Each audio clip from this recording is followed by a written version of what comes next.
Welcome back to the Two Pointers Podcast. I'm Trevor Everett, and this one's going to be spicy, as you see on YouTube or in the title, Hot Takes. Today is going to be me reacting to you guys' hot takes and your NBA unpopular opinions. I tried my best to ask for this season, but I'm looking forward to talking about those. We've got about 10 to 15 of them. A lot of them are similar. We'll fast fire through some of them, but looking forward to talking about those. A couple of things I want to address. Thank you for all the support over the last week and a half. Had the best, most awesome month ever with you guys coming back, as well as NBA season getting more exciting, NCAA's cranking up into conference play. For all the new listeners that I've seen in the last week, I appreciate you. Thank you. Welcome. Don't forget to hit like, comment, subscribe, whatever platform you're on. I also want to address last week with the audio issues of Trivia Showdown. Thank you to Julian and Caleb for coming on and doing that. It was a lot of fun. Caleb got that dub. If you haven't seen it already, go watch how he did it. But I am also wanted to address the audio issues last week. Thank you for all the support on that. They're going to happen, but as of right now, I have upgraded. These are XLR mics now, as well as a XLR input. Shout out to my friend Justin for the Focusrite help. But this is going to be so awesome. So let me know when you hear this, the comments down below, what this sounds like. Tell me if it's better. Tell me if it's worse. Obviously, hopefully it's better. It's better quality. It's professional studio quality mics. So I'm looking forward to bringing the better quality content to you guys. Obviously, all it means to me is just continue to support, and I will continue to improve this show. So we are going to go ahead and get started without further ado. Let me know your hot takes in the comments below. I'd love to hear them even after the fact. Let me know your thoughts on some of these as well. But I'm looking forward to discussing these. Some of these are awesome. I'm going to react to them, kind of get where we are in the current NBA storylines, and then we've got a really cool interview next week to bring you about a really hot team right now in the NBA. So without further ado, we're going to start with a good friend of the show, my buddy Ryan Hammer. Shout out, Ryan, for this. Shout out to your Terps, by the way. They are just crushing it in college basketball. But he dropped the first one on Twitter whenever I put this tweet out, at 2Pointers on Twitter. It'll also be right here on the screen. But he said, I don't know why it's an unpopular opinion, but Cade Cunningham is a future MVP, and I will die on that hill until it's gone. 4 likes on that, so obviously somebody supports it. But I'm going to talk about this because I haven't really opened up this can of worms. Yes, I did have Cade Cunningham as my number 1 prospect in that draft. I was very, very lenient on it being Evan Mobley and Cade, and it came down to the final weekend. That's not a joke for you draft sickos out there. It literally came down to the weekend before the draft where I made the final decision, what Cade could be as a player, and why I've evowed him, at number 1. But with Evan Mobley and that Cade Cunningham comparison, I don't see Mobley as an MVP, so that's kind of the tier that we're in and why there's a difference with some of these guys. I'm going to say that I disagree with the fact that he'll be an MVP because I think that's really, really hard to do, but I do think he's a caliber player that can be the leader in a guard role on a championship team. Do I think he can be the best player on a championship team? No. Ryan and I can discuss that. Ryan, if you want to come on and debate that with me, I'd love to hear it. I think Cade's talented, though. I think he's very, very good.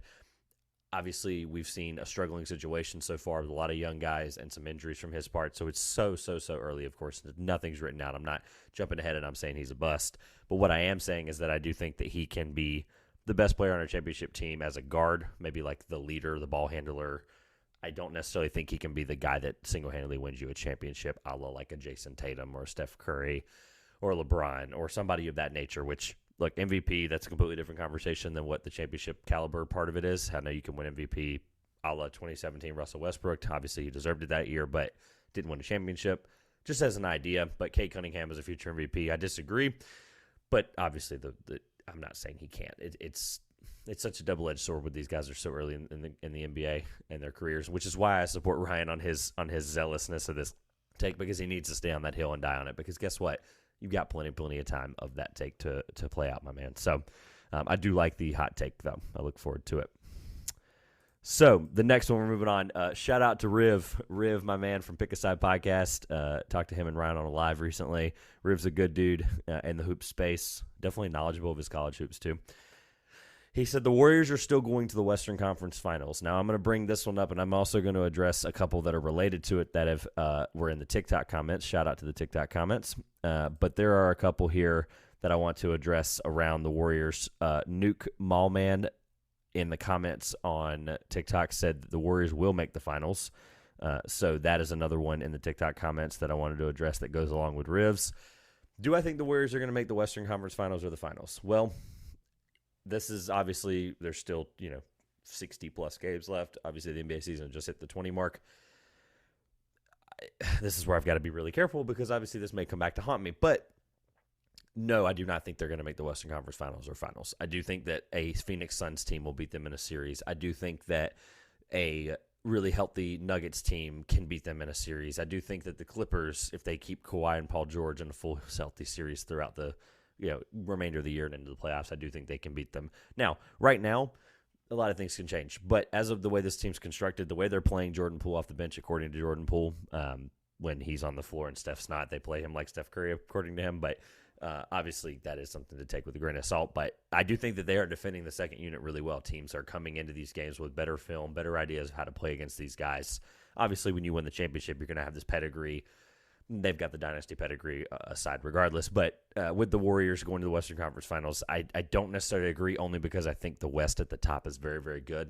And I do think there are teams better than them, regardless of them kind of shaking off the rust from the Draymond Green and Jordan Poole fight at the beginning of the year. I do think a lot of that's kind of moved on.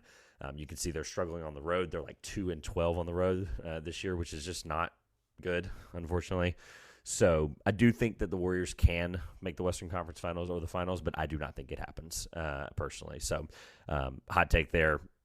I agree. I think it is a hot take. I think it is an unpopular opinion, and I do agree with. I do not agree with Riv and the guys in the comments on TikTok with that as well. One last note on the Warriors Western Conference Finals/Finals run I do want to address is that someone replied to Riv's tweet, said Grizzlies have passed them up.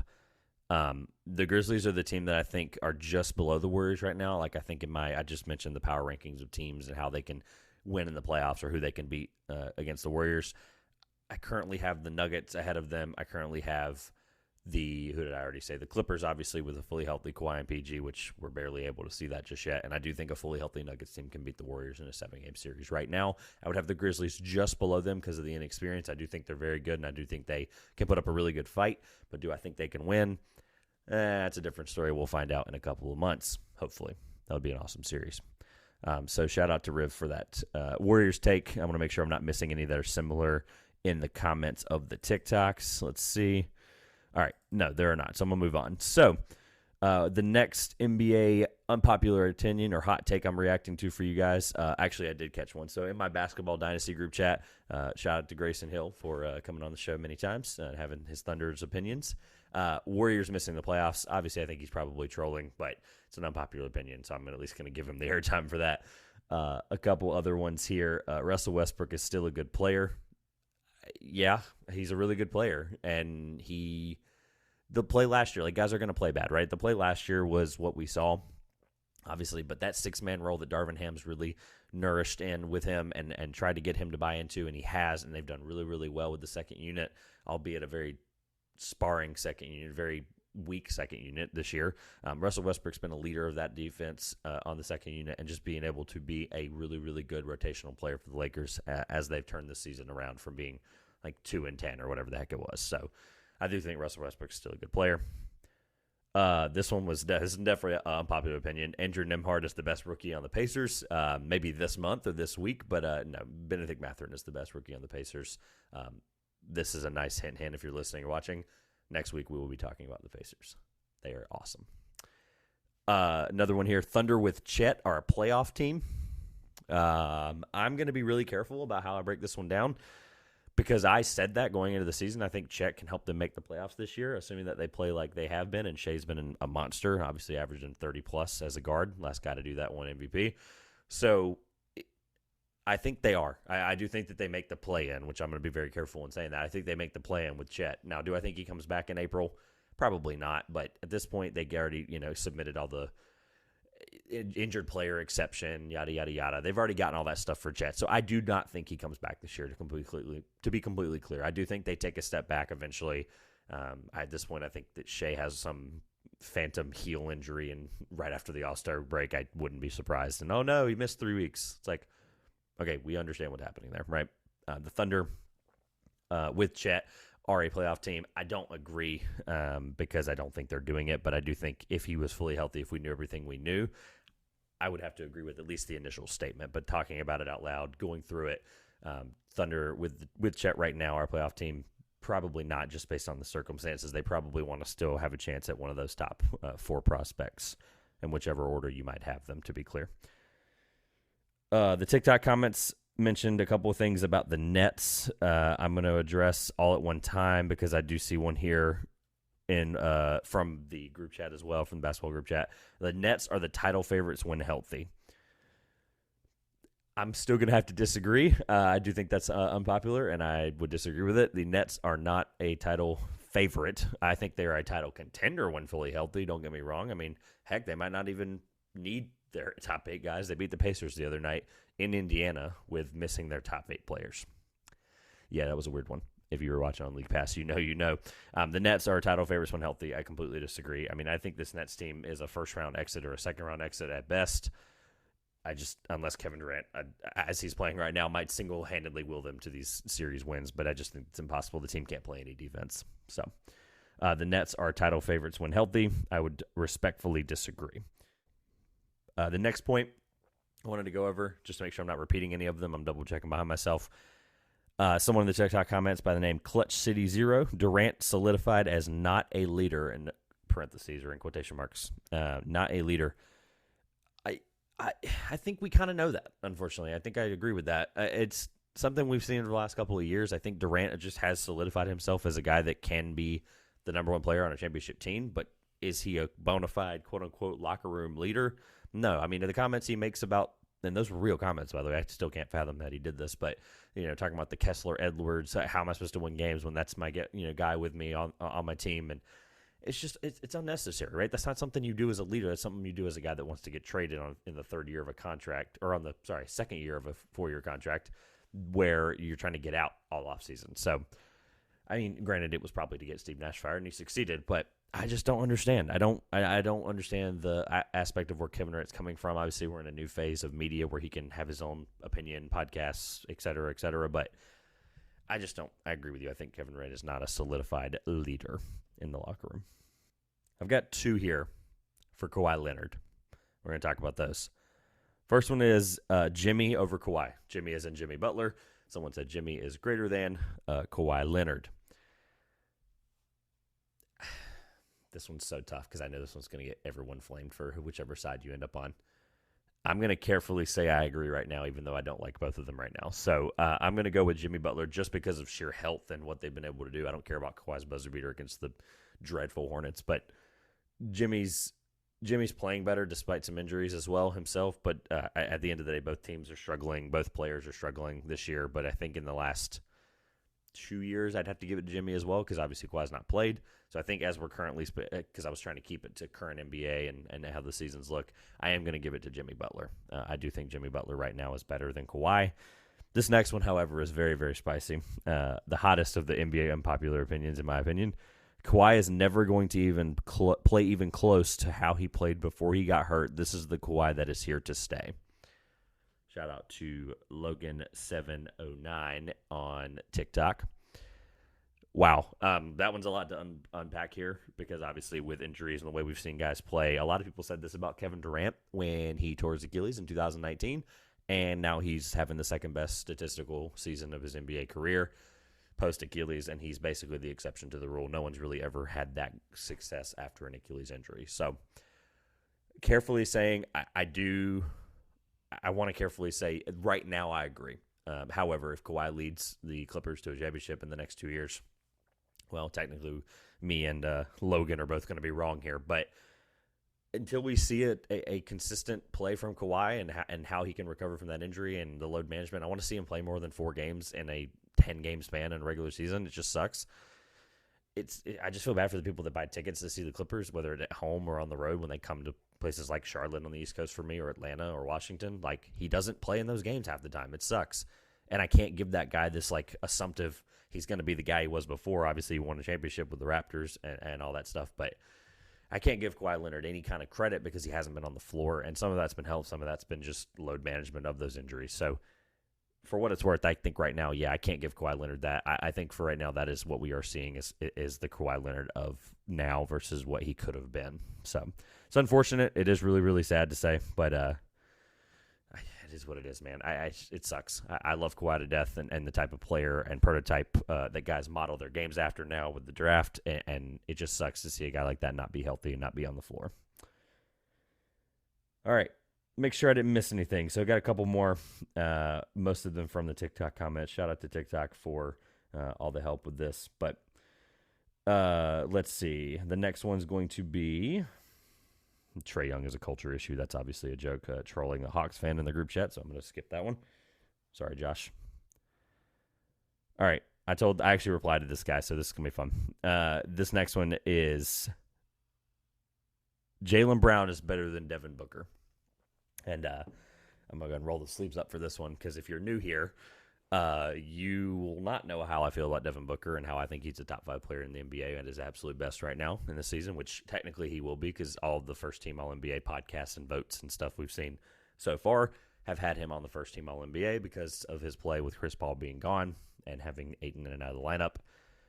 I completely disagree. Whether Jaylen Brown's playing and he'll end up being a second or third team All-NBA depending on how they do the stupid positions. Jaylen Brown should be a second team All-NBA player this year. He's played like it. He deserves it. Whether Tatum's in and out of the lineup or not. Like whether Tatum's there, whether Tatum's not, he's playing like it. He's playing like a top 15 player, and it is what it is. Jaylen Brown's been unbelievable. But Devin Booker's been unbelievable as well. I truly believe that without Devin Booker on the Suns team, that they lose 10 to 12 more games because obviously you have Chris Paul in and out of the lineup. You have Ayton. You have a pretty deep Suns team. I have to give them credit for that. But I can't just give them the assumptiveness that you lose your best player on offense and you're going to be worse or better. Like, it's just, you're going to be worse. It's obvious, right? I'm going to always be more of a Devin Booker truther than anybody else probably, other than maybe a handful of us on Twitter. But I just have to be transparent. Devin Booker is a top 15 player in the NBA, top 10, depending on the who's playing in and around him. But he's been an unbelievable player over the last couple of years, and I think we're just starting to see it. I think that finals run was really helpful for him, and now people are paying attention, and they're getting the national recognition that they should. Obviously, he was in that Suns offense for plenty of years before they got Chris Paul and started to build a actual reputable team that nobody really thought was going to win a championship up until last year when they made the finals against the Bucks, or 2 years ago now. So I do think Devin Booker's better than Jaylen Brown. I do think it's closer than it used to be. Like, Jaylen Brown has his deficiencies sometimes, and so does Devin Booker, right? Devin Booker's not a stout defender by any stretch of the imagination. Jaylen Brown is. But there are things that Jaylen Brown on offense just cannot do that Devin Booker can, and vice versa with the defense. So Devin Booker's a better player than Jaylen Brown this year, any year, past year, and that's okay. Celtics fans, you can attack me in the comments or on Twitter. All right, I've got 3 more. First one is going to be, or last one that's actually really, truly serious, but the first one is going to be the Rockets' rebuild will fail. And I'm going to really politely disagree. I think that's really harsh. And the person that said it, I know he believes it because, and I just don't understand that. He's a Hawks fan, so why would he? I don't know. Maybe it's just we might have to talk to him and see what he thinks about why. But the Hawks fan saying that the Rockets rebuild will fail is just ironic to me when the Rockets have, the third youngest lineup in the NBA, and we don't even know what's happening in this year's draft. They're going to be the 4 worst teams. Like, they're going to be one of those teams, right? That's going to give them an equal odd chance at Victor Wembanyama, and that changes everything, right? Victor Wembanyama, even if he's not a, quote, fit on this team, it doesn't matter. He's not a fit player. He's a great player who fit on any roster. But, like, Scoot Henderson's an unbelievable talent, and I think he fits on that Rockets team really, really well. The Thompson twins or whatever, right? Jarris Walker, it doesn't matter. They're guys that are going to fill right into that Rockets role, and they're going to help them win pretty quickly, right? Like, or just help them out the gate be more competitive. And they're competitive now, right? They beat some of the best teams in the NBA on the road the last couple of weeks here. They've had some really, really good stretches. Şengün's starting to be unlocked a little bit more when they're allowing him to do more things in transition and in the post. Jalen Green's been consistently good, 20-plus a game. He made a point last year on Bill Simmons' podcast that he was going to be more of an assist guy, more a guy that's going to try to move the ball better and be more efficient for his teammates. Obviously, Kevin Porter Jr. has done that as their point guard, but Jalen Green has helped that offense be a lot more fluid and a lot more open. They got a random 30-point game from Josh Christopher, a guy that they picked in the late first round of 2 years ago's draft. There's guys all up and down. I haven't even mentioned Jabari Smith Jr. I have to politely disagree.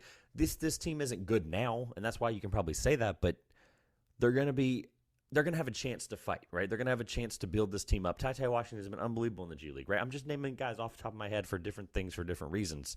This Rockets team, whether you believe in the structure of it or not, they are a good team. Obviously, I think long-term Silas might not be the coach there, but there's a lot of things for this team that go right, and I love the Rockets community. I love Rockets Twitter. Shout out to James Piercy and Will, but there's just so many guys out there that this team could use, right, in the next draft, and it's okay. All those guys are going to fit, and they're going to have a pick anywhere in that range to pick whoever they want. This team's going to be fine, right? It's a rebuild. It's early. We can't just be like, oh, well, look, the Thunder did it, and the Thunder have been compiling draft picks for the last 5 years. Of course they're going to all of a sudden have Jalen Williams and Chet Holmgren and Ousmane Dieng and have that guy off the bench as a sixth man immediately out the gate. Like, that's not normal. That's not rare. That's rare, excuse me. That's not, doesn't happen all the time. So to say that the Rockets rebuild is going to fail, I completely disagree with that, unfortunately. But shout out to Rockets Twitter. You guys are amazing. I'm looking forward to seeing this Rockets team play in person in April against the Lakers. So I will give my thoughts, maybe even a vlog from there as well. So the last one that is quote-unquote NBA related or serious, I have one more that someone dropped in the TikTok comments. NBA sucks, period. Same level as soccer. Now we're going to break this down because this is a little confusing, right? NBA sucks, period. SUX sucks, by the way. Okay, so this NBA sucks. Okay, unpopular opinion, great. It's the second most popular sport in terms of viewership and in countries worldwide. Obviously, the NFL has the Americanized presence, but NBA is the second most popular sport worldwide in terms of country impact. I have over 30 countries of listeners, which is unbelievable to say. Thank you, all of you out there, for the international audience. NBA is an international sport. They've done a really good job, especially David Stern. Rest in peace, David Stern. Prior to his passing, whenever he was the former commissioner, he did everything he could to get the NBA globally, right? All of the right things. Obviously, there were some things that didn't go right, but all of the right things happened for the NBA to expand globally, and Adam Silver carried that torch, right, with all of the NBA Africa League stuff, their representation in China, Europe, all of the stuff, right? The international presence of the fact that last year, Josh and I talked about this, that the top four of the top 5 MVP voters last year, or voting candidates, were all going to be international. That's just insane. That is a great place for the league to be, right? Like the little rookie, sophomore, world versus U.S. type of game that they do. The world would beat the U.S. by like 400. It is what it is. I don't make the rules. NBA sucks, period. The same level as soccer part is the part I don't understand. So same level as soccer I would take as this guy doesn't like soccer, and I just think you're awful to think that soccer's not at least fun once for every 4 years in the World Cup, whenever teams completely rally around their country.